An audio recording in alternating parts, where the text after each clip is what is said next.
नमस्कार भक्तजनों, स्वागत है आप सभी का लक्ष्मी निवास चैनल पर, जहां हम धर्म, आस्था और अध्यात्म की दिव्य गंगा बहाते हैं। आज हम बात करने जा रहे हैं उस महान तिथि की, उस अलौकिक रात्र की, जब स्वयं श्री हरि विष्णु ने श्री कृष्ण के रूप में पृथ्वी पर अवतार लिया था।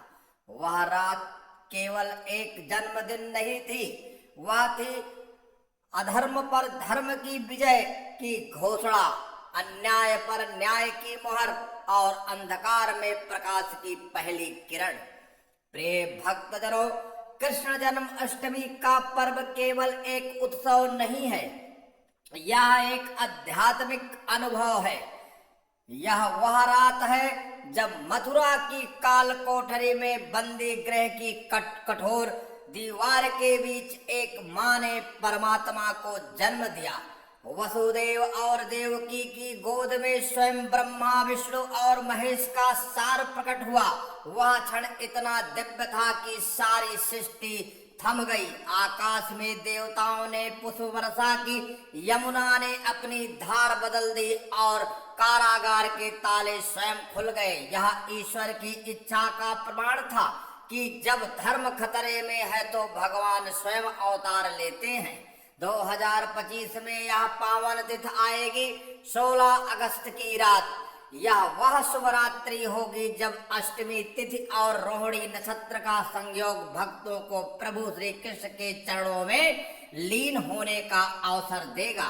यह अवसर है अपने जीवन को पवित्र करने का, अपने पापों को धोने का और श्री कृष्ण की लीला में डूब जाने का।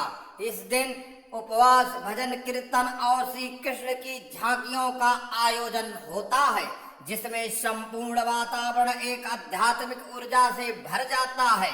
श्री कृष्ण केवल एक अवतार नहीं है, वह जीवन का संदेश है। उन्होंने गीता के माध्यम से हमें बताया कि कर्म करो, फल की चिंता मत करो। उन्होंने प्रेम की पूजा बनाया और गोपियों के साथ रास में हमें यह सिखाया कि भक्ति में डूब जाना ही सच्चा योग है। मुरली की मधुर धुन से उन्होंने मन को मोहित किया तो सुदर्शन चक्र से अधर्म का अंत किया। वह रणभूमि में अर्जुन के सारथी बने तो रामलीला में राधा के सखा बने। उनका हर कार्य, हर संवाद आज भी जीवन को दिशा देता है। भक्तों, इस जन्माष्टमी पर केवल पूजा मत करना, कृष्ण को अनुभव करना। जब आप झूला झुलाएं तो मन में यह भाव रखिए कि बाल कृष्ण आपके भीतर ही बैठे हैं। जब आप माखन मिश्री चढ़ाएं तो यह जानिए कि वह भोग बालक आज भी प्रेम से प्रसन्न होता है। और जब आप रात्र के 12 बजे आरती करें तो पूरे तन, मन और आत्मा से कीजिए, जैसे स्वयं नंद बाबा के घर में आनंद छाया हो। जन्माष्टमी केवल उत्सव नहीं है, यह आत्मा की गहराई में उतरने का समय है। यह वह रात है जब कृष्ण से मिलना आसान होता है। कहते हैं इस रात जो सच्चे भाव से प्रभु को पुकारता है उसके सारे संकट कट जाते हैं, जीवन में स्थिरता आती है और भाग्य में शुभता। विशेषकर यदि आप इस दिन व्रत रखकर भगवान का नाम जपते हैं तो वह जीवन भर का पुण्य बन जाता है। भक्तों, कृष्ण केवल मथुरा या द्वारिका के नहीं है, वे आपके हृदय के राजा हैं। यदि आप जीवन से हारे हुए हैं तो कृष्ण को पुकारिए। यदि आप प्रेम में टूटे हुए हैं तो राधा कृष्ण का ध्यान कीजिए। यदि आप अपने कर्तव्य से डगमगा रहे हैं तो गीता खोलिए। हर उत्तर श्री कृष्ण के पास है, हर मार्ग उनकी मुरली की धुन से निकलता है। 2025 की जन्माष्टमी पर एक संकल्प लें कि हम अपने जीवन में अधर्म से दूर रहेंगे, किसी का बुरा नहीं सोचेंगे और हर दिन श्री कृष्ण के बताए मार्ग पर चलने का प्रयास करेंगे। अपने बच्चों को उनके चरित्र की कहानियां सुनाइए।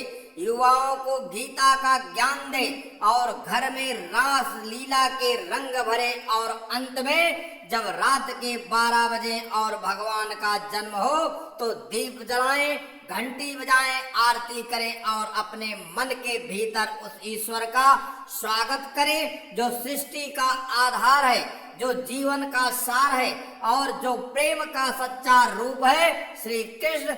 जब श्री कृष्ण जय कन्हैया लाल की। आप सभी को लक्ष्मी निवास की ओर से जन्माष्टमी की 2025 की हार्दिक शुभकामनाएं।